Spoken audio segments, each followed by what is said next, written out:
During the early part of the week, Jesus spent most of the time with his best friends, the disciples. Controversial as ever, Jesus continued to tell the religious leaders that they'd got it all wrong.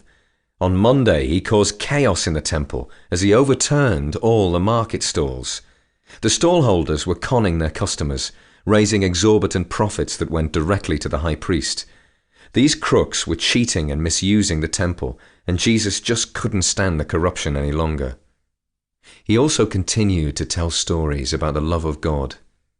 On Tuesday, he visited the temple for what was to be the last time.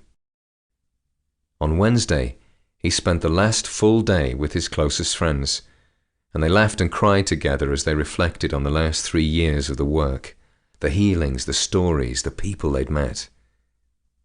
The crooked tax collectors, the lepers, the terrorists, the ex-prostitute who'd actually become one of Jesus' closest friends. And what about the miracles?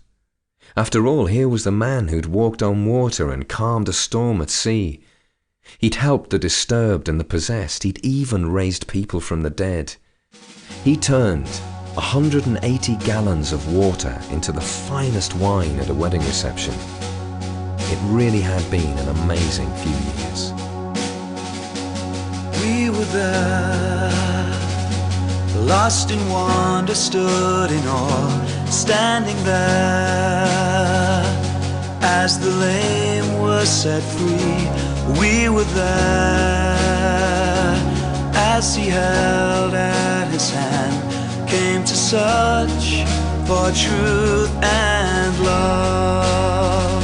He spoke to death, there lies the open grave, saw him walk on the water of the lake and tasted wine, the very best in the land.